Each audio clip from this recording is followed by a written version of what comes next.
Justice Barrett, thank you for inviting us here to the Supreme Court. I'm so happy you came. It's interesting to look around this room, and there's all men. True. No women on the walls, all of them Chief Justices, right? Well, they're all Chief Justices, so there have been no female chiefs to display as of yet. Mm-hmm.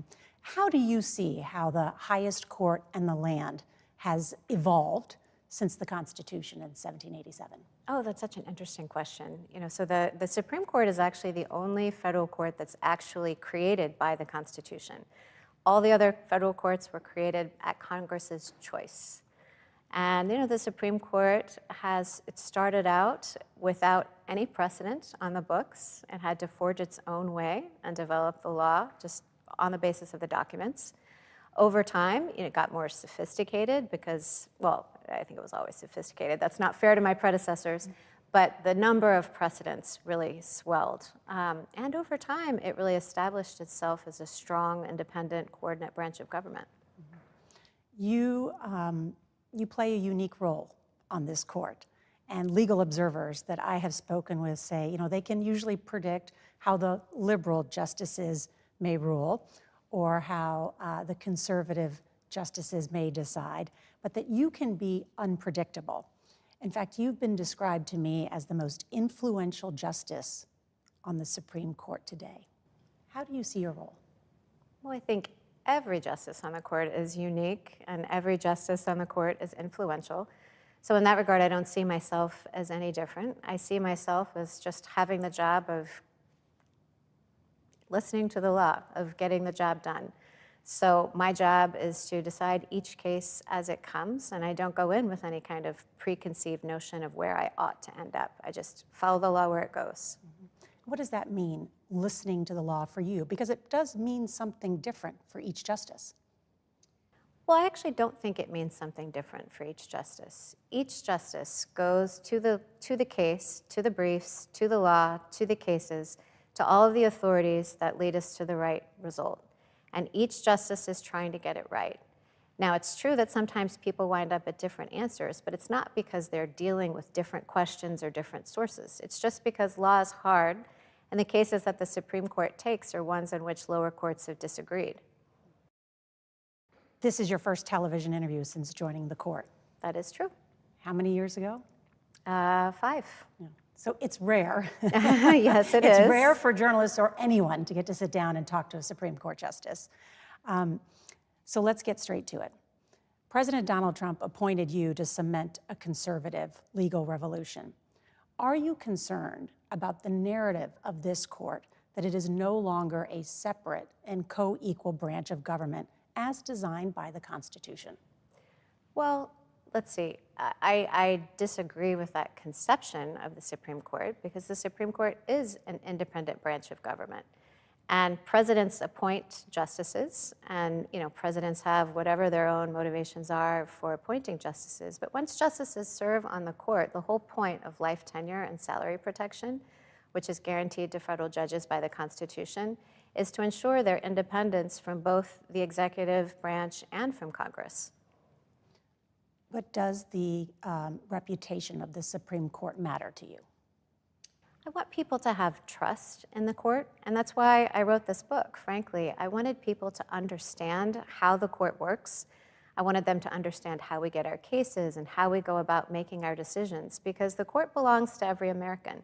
And I want Americans to feel like they have a stake in the court and they understand what the court does, because what the court does is not the same kind of work that Congress does, and it's not the same kind of work that the president does. Those are the political branches. The court is not one of the political branches. And how does the Supreme Court make sure that it appears and works in an apolitical manner? The court deals with the law, and the way that the Supreme Court works, as I describe in the book, isn't political. We don't sit, when you look at the bench, this is one of the things I like to point out to children when they come and visit the court. We sit on the bench. It's not like Congress where you have Republicans on one side and Democrats on another.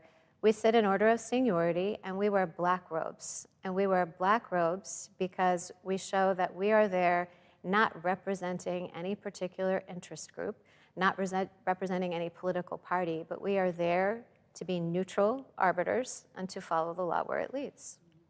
In June, this court handed President Trump what he called a monumental victory. That was lifting this nationwide injunction that would have blocked his attempt to deny citizenship to children born of undocumented immigrants on U.S. soil. You wrote the majority opinion in that case, Trump v. Casa, Inc. Why has the Supreme Court shown a willingness to let these controversial executive orders move forward? Well, I wouldn't say the Supreme Court has shown a willingness to allow controversial executive orders to move forward. Like I said before, the court decides cases as they come. And each case presents its own unique challenges. And so in the book, I describe how the decision-making process works. It moves slowly. It's reading the briefs. It's listening to arguments. It's talking to law clerks. It's talking to colleagues.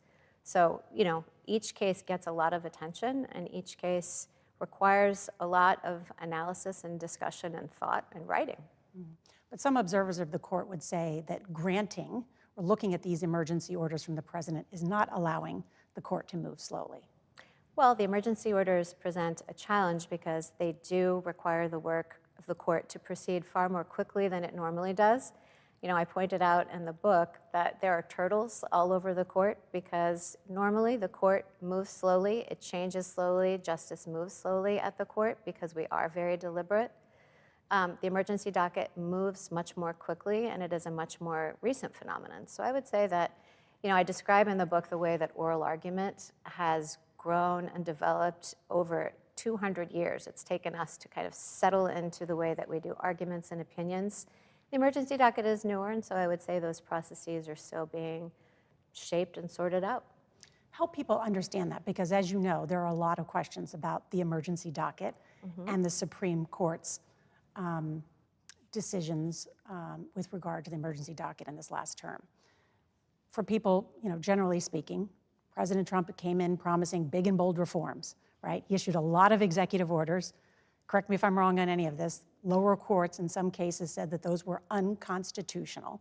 And then the president essentially appealing those came to the Supreme Court, correct?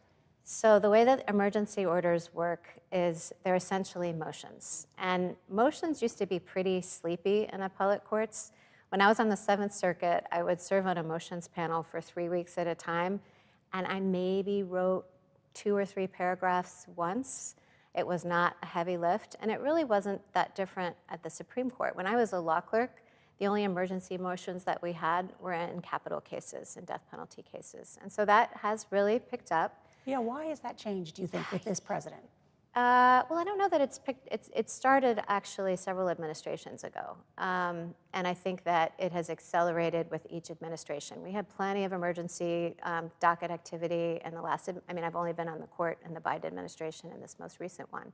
We had plenty of emergency docket action last term, and people have been noticing that even terms before that. So it's been on an incline, and I don't know the reasons for that, but essentially what an emergency request asks is for the court to intervene immediately because, Justice Kavanaugh has written calling it the interim docket or interim orders, because something has to be said as a status quo while litigation proceeds.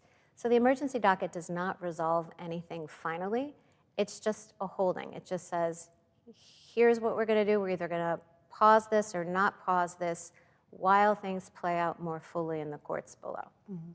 So help explain what happened in the Trump v. Casa, Inc. case, which was multiple cases, right?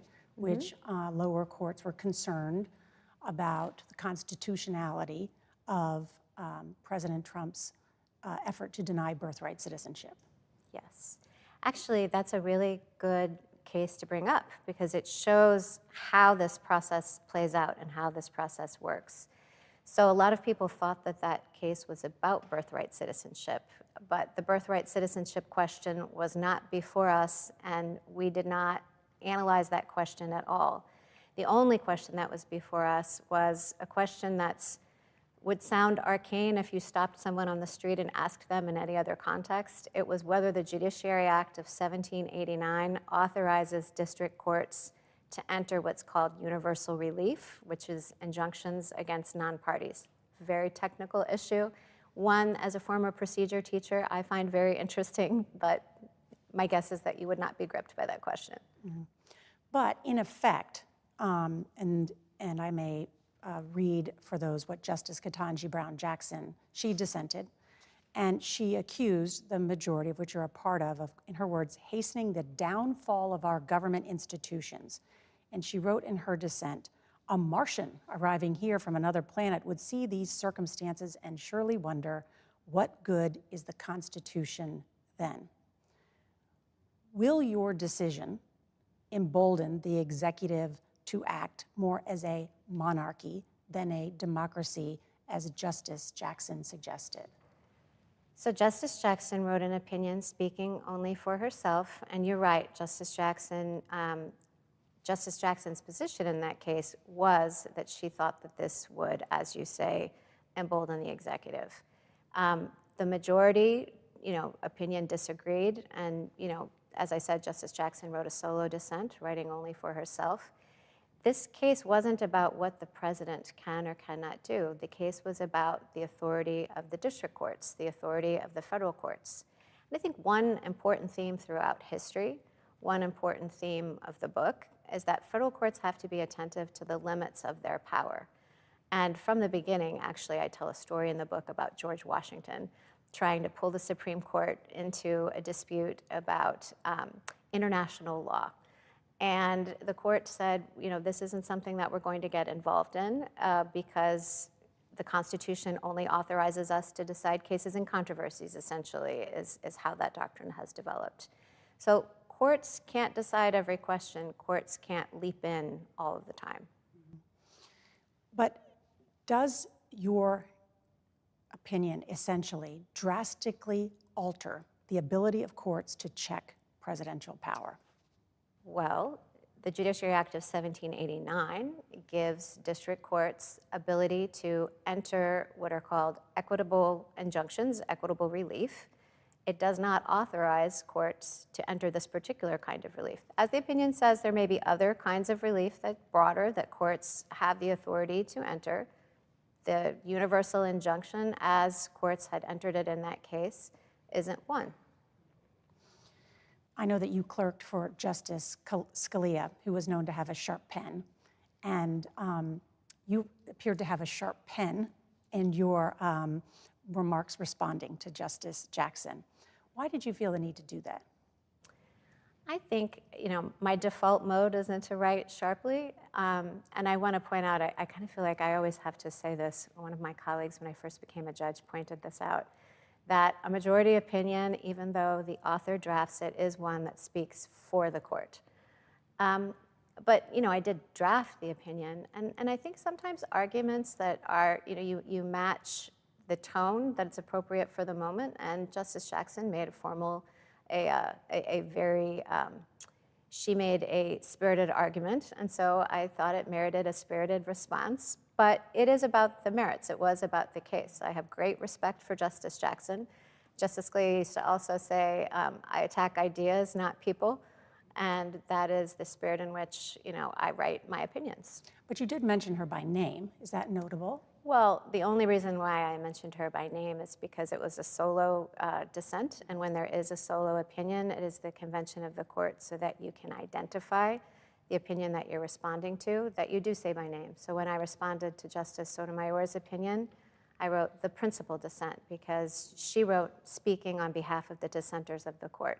But the convention, when someone writes a separate opinion, is to simply refer to them by name. So that wasn't something unique to me. So any beef between you and Justice Ketanji Brown Jackson? No. In fact, when Justice Jackson joined the court, I threw her a welcome dinner, and I found out what her favorite foods were. I found out that she really loved the musical Hamilton, and so I had a Broadway singer come and sing her selections from Hamilton. No, one of the things I try to point out in the book, and one thing I want people to know about the court, is that it's a place where we can have disagreements, but still get along, because we can have disagreements that really are confined to the page, that are confined to cases, and so we can debate ideas, sometimes vigorously, as you pointed out, but it doesn't inhibit us in our ability to be colleagues and friends. And you do write so eloquently about the law and the Constitution in this book. And as the Constitution lays out in Articles 1, 2, and 3, the separation of powers with these co-equal branches, right? Yes. The executive, the legislative, and the judiciary, the Supreme Court. And so opponents have looked at this last term, opponents of your particular decision in that and some of the other emergency docket decisions, and they worry that this court's approach allows potentially unlawful policies to remain in effect while these lengthy litigation proceeds cause irreparable harm before the actual constitutional questions are resolved. So can you address that? I mean, are justices enabling the president to act without meaningful checks by Congress or the judiciary? Well, I think the way that you phrased the question is the very idea that I'm trying to dispel in the book. I mean, justices and courts, district courts, are not trying to enable Congress or the executive to do anything. We're deciding cases.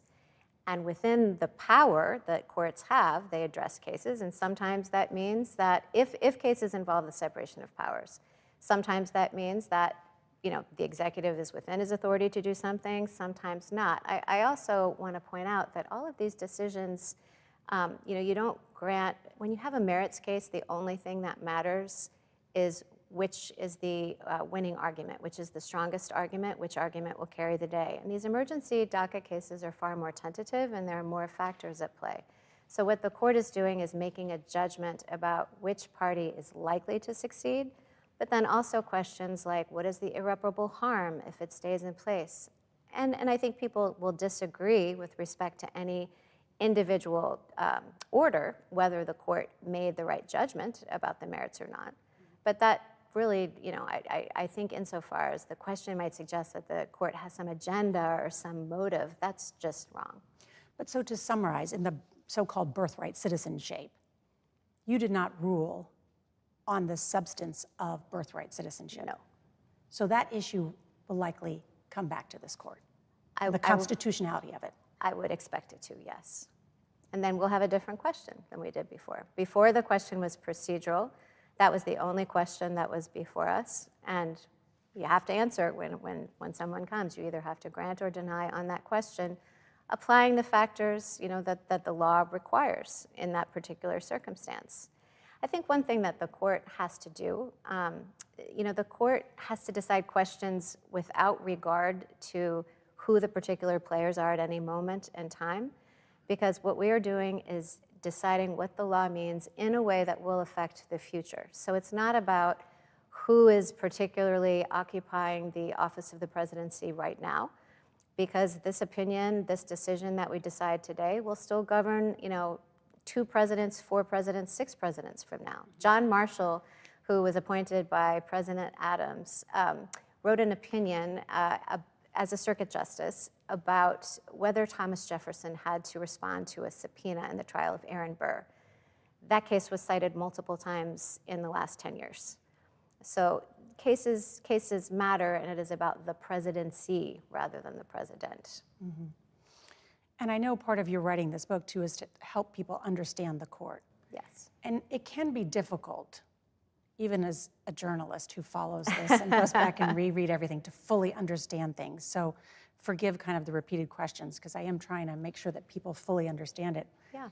But in sum, this court has issued stays or limited injunctions in cases regarding birthright citizenship, foreign aid funding freezes, federal workforce reduction. Can you answer that question? Do these repeated emergency or shadow docket interventions by the Supreme Court risk undermining public trust, especially if they are perceived to be politically motivated and favorable to President Trump? Well, I think that the point of the book is that justices and judges, I want to include all federal judges in this, are deciding things on the merits.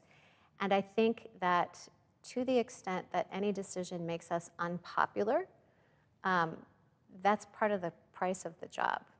We have to make our best judgment about what the law requires, and sometimes that might mean that the executive branch succeeds in litigation and sometimes not.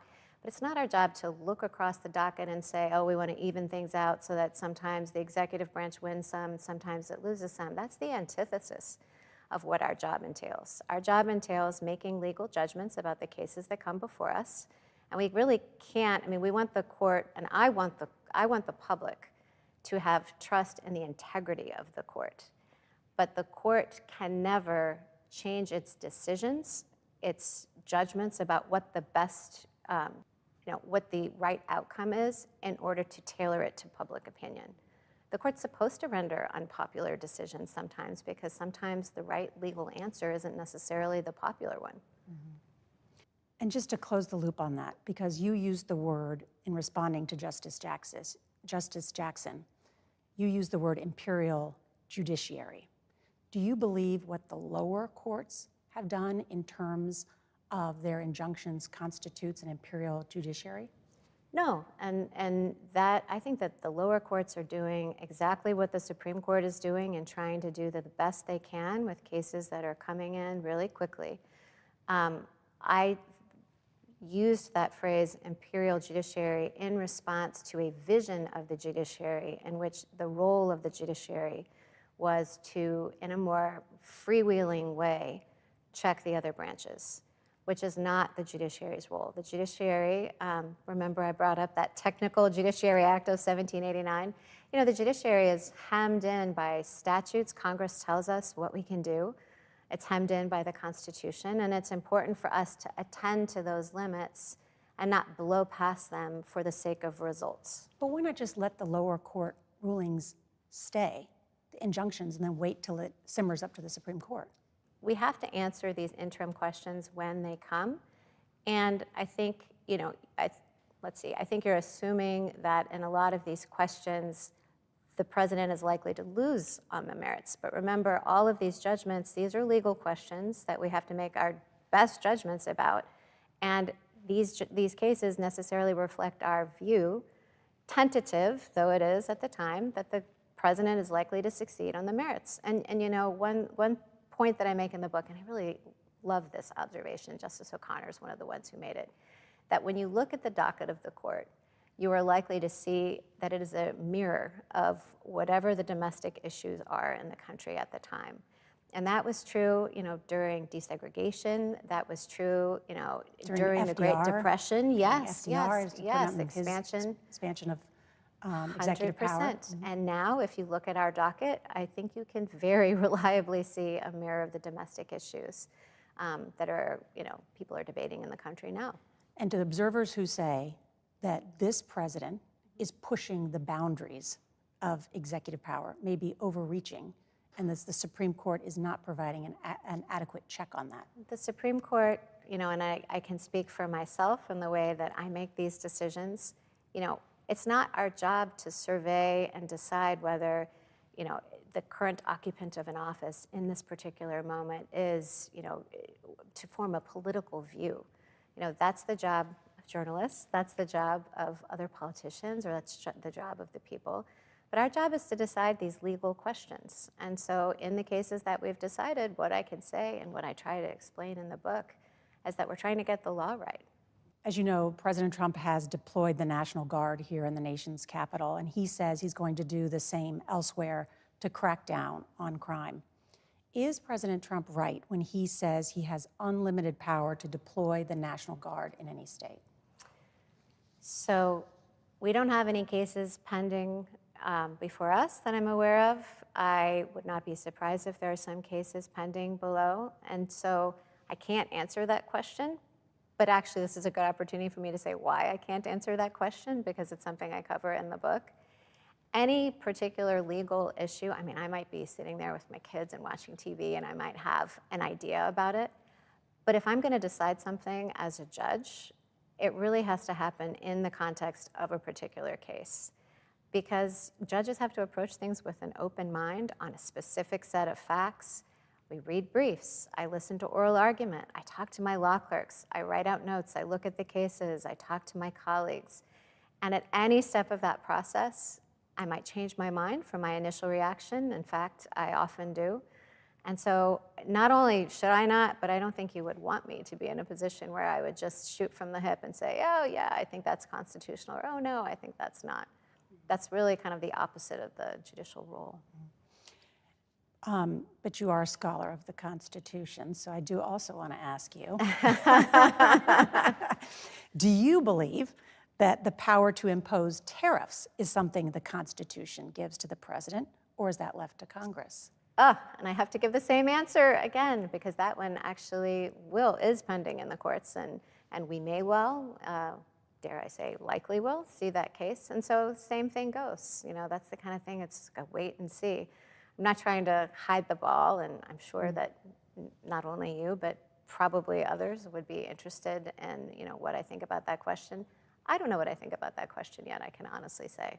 You know, stay tuned if that case comes before us, and after I dive in and read all the relevant authorities, then I'll draw a conclusion.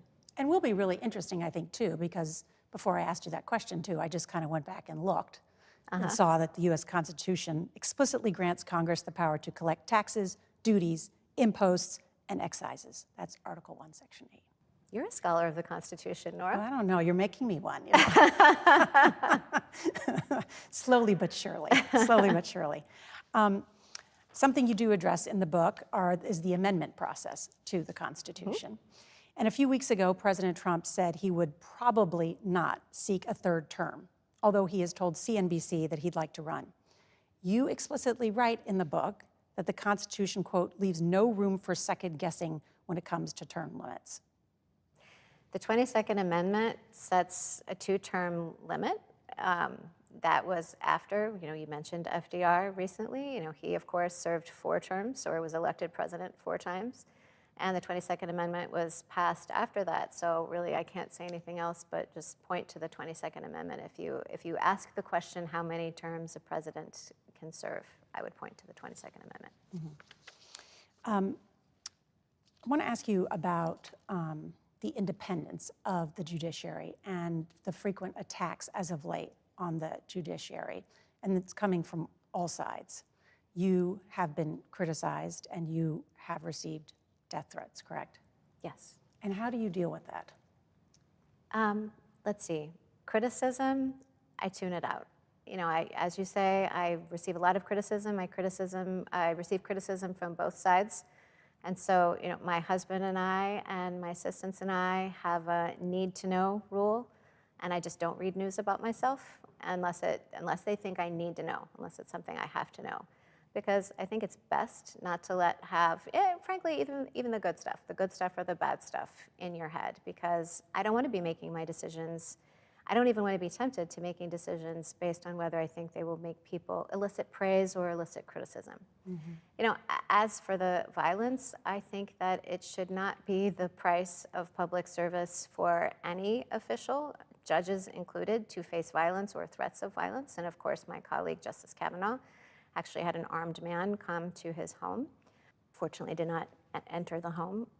Yes, so you know, I'm very grateful that we have the protection of the Supreme Court police to protect our safety. So then I wonder what you think about when high-ranking officials, whether they're from the executive branch or members of Congress, issue personal attacks on members of the judiciary. You know, attacks come from everywhere. And judges have been under attack at other points in history. You know, there were certainly, I talk in the book about threats that judges received, especially in the South, after Brown versus the Board of Education was decided. You know, I think that's part of the job. I referenced John Marshall in the trial of Aaron Burr a few moments ago. He was burned an effigy after that trial because he made a ruling that was unpopular because it led to a not guilty. Aaron Burr wasn't ultimately convicted. So I think that's part of the risk of the job. You know, many judges and justices before me have faced criticism and threats, and I am sure that will be true in the future. That's why it requires a stiff spine. Let's talk about the overturning of Roe versus Wade and Casey. The Dobbs decision, which reversed Roe versus Wade. Why did you agree with your conservative colleagues to overturn a woman's constitutional right to an abortion? So I talk about that in the book, and I describe the reasoning, I describe what the doctrine was, and those of us who were in the majority, were applying doctrine, and I'll get technical since you asked me, to be technical. So the doctrine that was at issue is called the due process. It's called substantive due process. The constitutional provision that's relevant is the due process clause. Of the 14th Amendment. Of the 14th Amendment. I told you we're a constitutional scholar. And so, of course, abortion or any medical procedure is not mentioned in the Constitution. And so the grounding of Roe versus Wade was the phrase in the due process clause that no one shall be deprived of life, liberty, or property without due process of law. And because, that isn't, let's see, the rights that are housed in the word liberty and the due process clause, they're not spelled out, and that stands in contrast to things like the freedom of speech, the freedom of religion, the freedom from unreasonable searches and seizures. So the question is, how do you decide? Because I don't think that, well, certainly my children would say they don't want me deciding under the law of Amy what liberties, what rights we have and not. I mean, that's a job for the American people. And the Constitution leaves virtually every question like that to the democratic process, to the American people.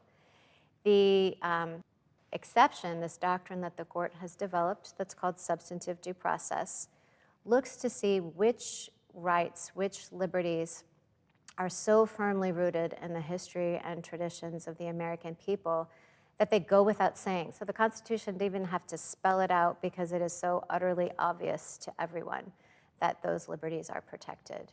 And for the reasons that the court says, in great detail in Dobbs, abortion was not one of those. And one of the stories that I tell in the book, in which I firmly believe, I've given you like a little snapshot, is that people should read the court's opinions. And so I think that the Dobbs opinion, I tell the story of my brother-in-law bringing the Dobbs opinion and all the separate opinions and the dissents to our family vacation.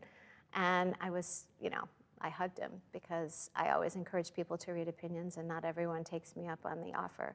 But I really think all Americans, it's obviously a decision that's important and it got a lot of attention, and I really encourage people to read it.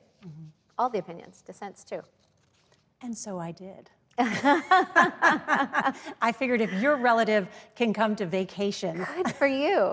I didn't print them out and bring them with me, as did a member of your family, but I did go back and read them too, to make sure that I fully understood the decision that was made by the majority, and also understand the dissent by the justices in the minority. And so one of the questions that has come up since this Supreme Court has ruled that abortion was clearly not in the Constitution, but is also not a fundamental right under the Due Process Clause of the 14th Amendment, is that there are a number of other rights that Americans enjoy that are also not in the Constitution. And those are, as you know, and include contraception and gay marriage. And so are those now threatened? Because that has been the charge that has made. If this Supreme Court can do away with abortion, that gay marriage and contraception and perhaps other things are next. Well, let's see, Dobbs was very specific and it addressed one right, and that was the abortion right. And I think for those other cases, what you have to look at is, as I described, liberty under the Due Process Clause encompasses those things that Americans embrace that go without saying. And I think marriage, and I think I pointed out in the book that contraception, which was recognized to be a liberty right in a case called Griswold versus Connecticut, even at the time that statute had been an outlier. And so I described that in the book. And I think what you have to ask yourself is what rights really go without saying that are so firmly rooted in the minds of the American people that everyone would agree. I think the main message of Dobbs, and I think the main message of that portion of the book where I discuss that, is that those decisions are not the Supreme Court's to make. Most decisions, I said this a moment ago, virtually every decision is left to the democratic process because you don't want the Supreme Court picking and choosing which rights it thinks should be fundamental and which rights it thinks should be removed from the democratic process. But gay marriage wasn't left up to the democratic process. What do you mean? Well, it was the Supreme Court that ruled that it was constitutional. Well, what the Supreme Court said in Obergefell was that marriage, which other cases had recognized as a constitutional right, was constitutionally protected. So, I mean, really the point here is it's a role of the question. So many cases in constitutional law boil down to who decides. Is it a decision that's left to the political branches and the political process, or is it one that the Constitution itself says that is removes from the political process? I want to follow up on that because in Justice Clarence Thomas's concurring Dobbs opinion, he said that he believes the Supreme Court should reconsider past ruling in regards to contraception access, same-sex relationships, and same-sex marriage. And I went back and read it as you suggested. Good. You know, he said, we should reconsider all of this court's substantive due process precedences, including Griswold, Lawrence, Obergefell, because any substantive due process decision is demonstrably erroneous. You did obviously not sign on to his concurrence. So let me, just to be clear, do you see those precedents that relate to contraception and same-sex marriage, do you see those, any threat of those being overturned? Well, as you say, Justice Thomas was writing just for himself. Justices have different views about when to write concurrences and not. I didn't write in that case. And you know, when a justice writes a concurrence, the justice gets to speak in his or her own voice and say what he or she thinks himself, as opposed to a majority opinion where there's a lot of debate and back and forth. I describe in the book, we spend a lot of time negotiating and circulating internal memos. I like this language, I don't like that language. And Justice Kavanaugh also had a concurring opinion when she said, overruling Roe does not mean the overruling of those precedents and does not threaten or cast doubt on those precedents, referring to contraception and gay marriage. So let me ask you, are the rights of gay marriage, are the rights of marriage and contraception, quote, deeply rooted in the nation's history and tradition and implicit in the concept of ordered liberty? Well, we have precedents that say that they are, as I point out in the book.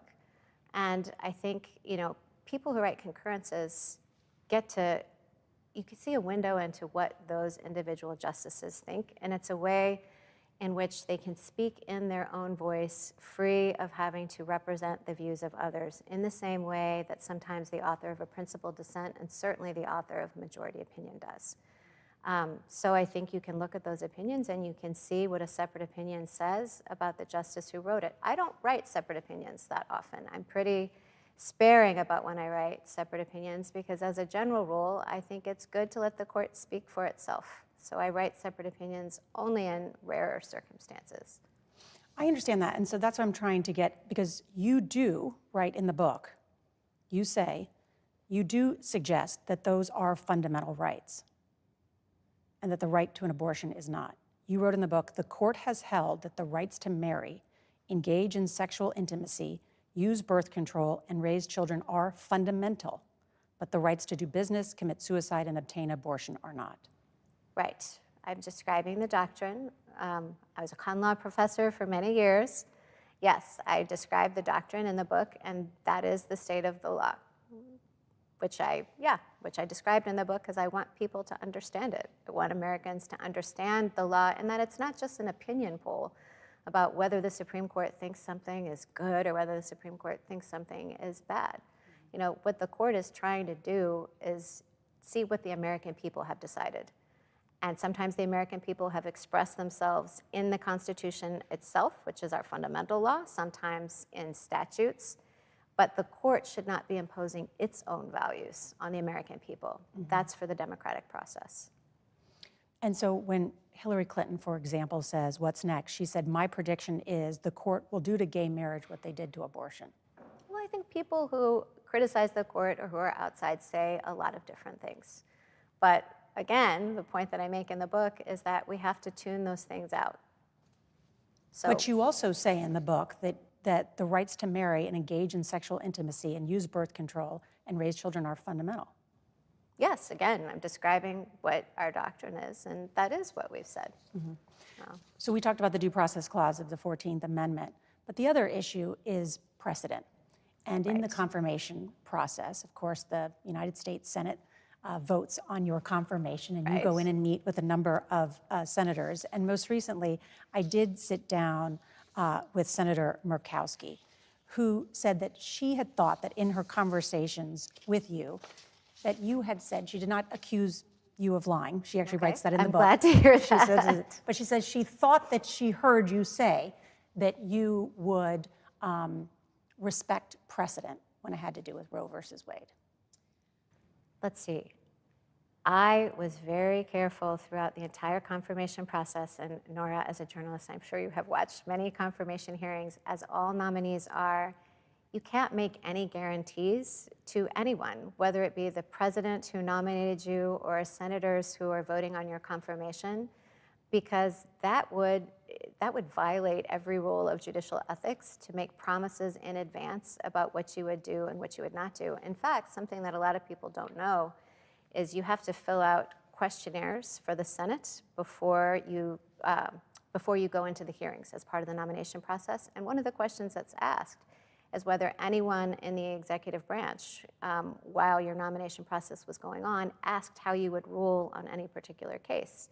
And you have to disclose that, if so, precisely because the Senate wants to ensure that you haven't made any promises going in, promised to the president, whoever your appointing president may be, this is how I'll rule in this case. So in exchange for this job, in exchange for your vote, I will vote a certain way.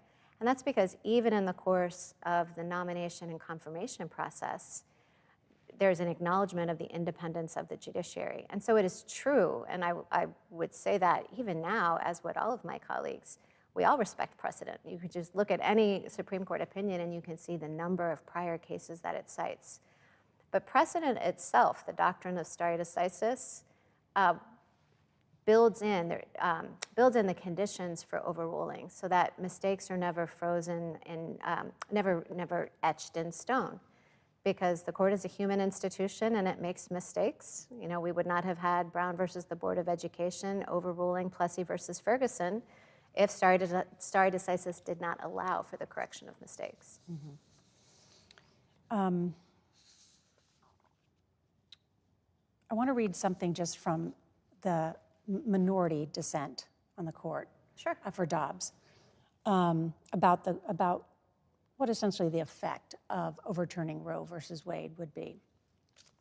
And that dissent was signed by Justices Breyer, Kagan, and Sotomayor. They wrote, "The court may now face questions about the application of abortion regulations to medical care most people view as quite different from abortion. What about the morning after pill, IUDs, in vitro fertilization, and how about the use of dilation and evacuation of medication for miscarriage management?" Do you see those as issues that are coming about now as a result of Dobbs?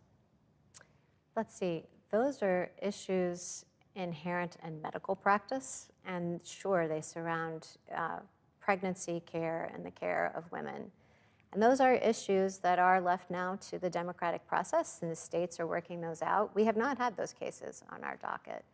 But the central message of Dobbs did not render abortion illegal. Dobbs did not say anything about whether abortion is immoral. Dobbs said that these are questions that are left to the states.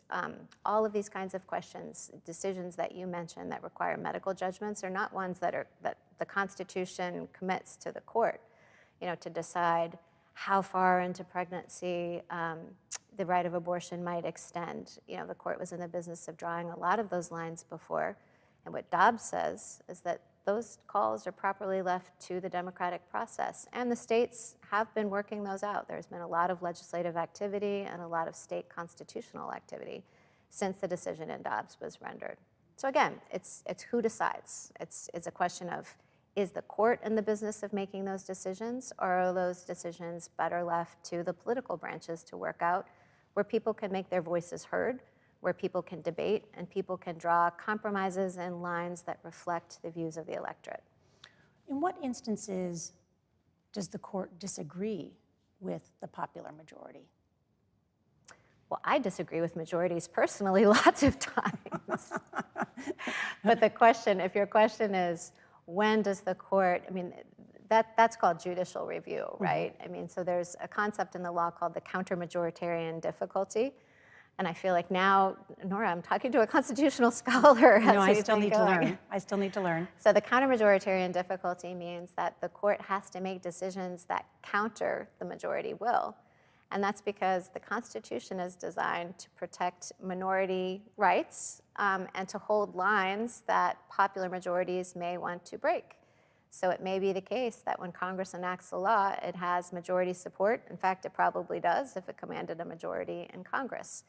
But if that oversteps the separation of powers and oversteps Congress's authority under Article 1 of the Constitution, well, then the court has to, essentially, if we want to simplify it, play the bad guy and say this might be a very, very popular policy, but unfortunately, Congress did not have the authority to enact it. And same thing for the president, same thing when the majority, when a statute might infringe on the freedom of speech. And so the court is often in the position of having to make decisions that the majority may not be pleased by. The brilliance of the U.S. Constitution, which we have talked about, is the three branches of government. That's what makes us so unique and why our Constitution has held for 250 years, been amended, of course, 27 times? 27 times. Yes, 27. Yeah.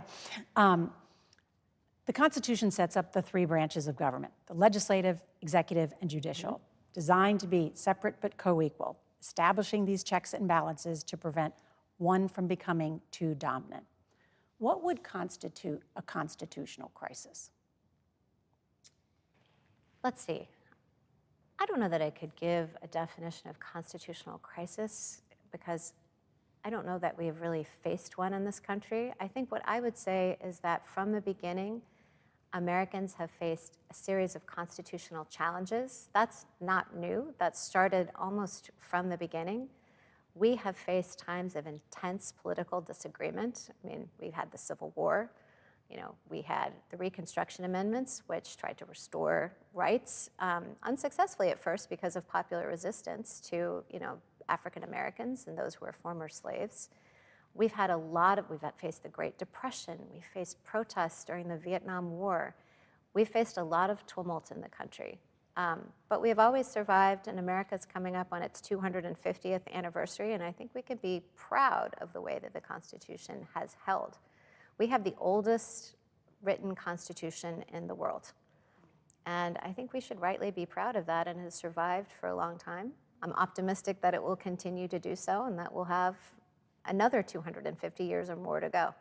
And there are some noted legal scholars that, everybody has an opinion on things, and there are many people about what the Supreme Court is doing, but say we are currently in a constitutional crisis. Well, again, I haven't said that. I think we have had many periods of deep disagreement in the country. We have had periods where there has been conflict between the court and other branches of government or the court and the states. And we have always, like I said, come out stronger for it. Part of the reason I asked this question is because of that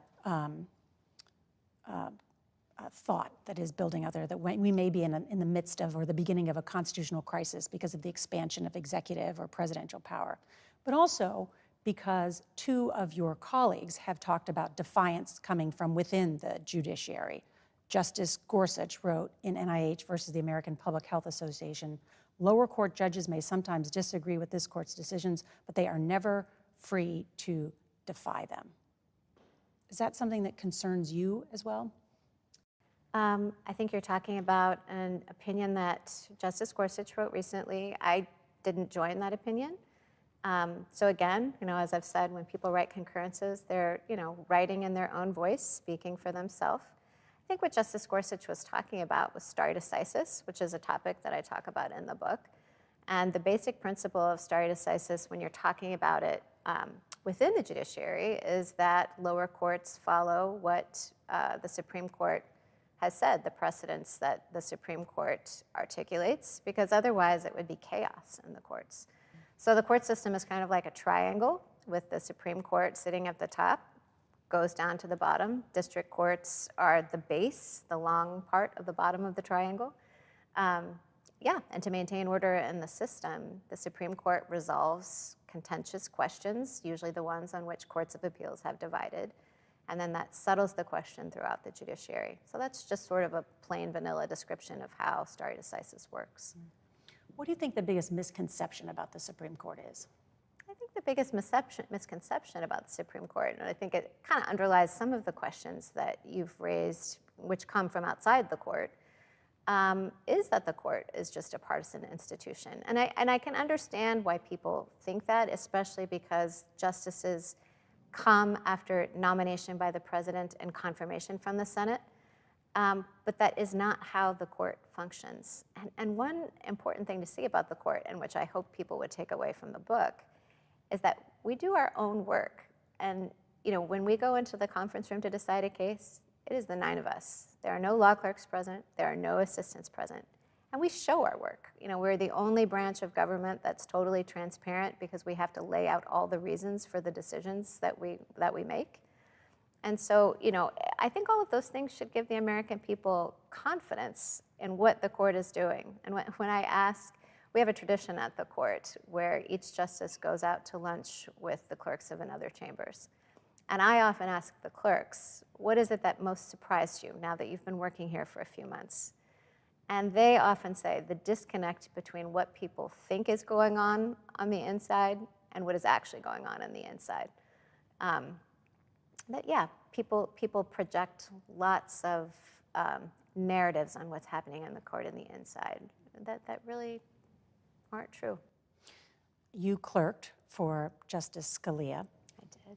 And I spoke with a former law clerk to Justice Scalia, who did not serve with you, but suggested that I ask you, how do you see your judicial philosophy different or similar to Justice Scalia? So I certainly learned a lot from Justice Scalia, and I would say that there is a lot of overlap. The way that he approached the Constitution, the way he interpreted statutes, his originalist and textualist approach is the same approach that I take. I would say, you asked me about my fiery pen, I would say that Justice Scalia had a fiery pen, and it was a little sharper than my pen. He was a fantastic writer, so I don't think I could hope to be as good a writer as he was. He was so vivid and so colorful. I think there is a lot of overlap. I think certainly the decisions that I have to make now are different just because the docket is different. It's back to that point that I made about the court at any one particular moment in history being a mirror of the time. His time, he was facing different kinds of questions, than I'm facing now. But I think in broad strokes, really our philosophies are very much alike. Mm-hmm. And as you write about, and justices of the past throughout history have talked about, the court really mirrors the great problems of each time, of each generation. Yes, that's true, because we can't go out and pick what we want to decide. We have to take what comes. We're a passive institution in that regard. And the cases that people litigate, and so the cases that they then appeal and that make it up to us, they only bother to litigate the things that they're really truly disagreeing about, that they feel passionately about, and then those are the cases that we see. Mm-hmm.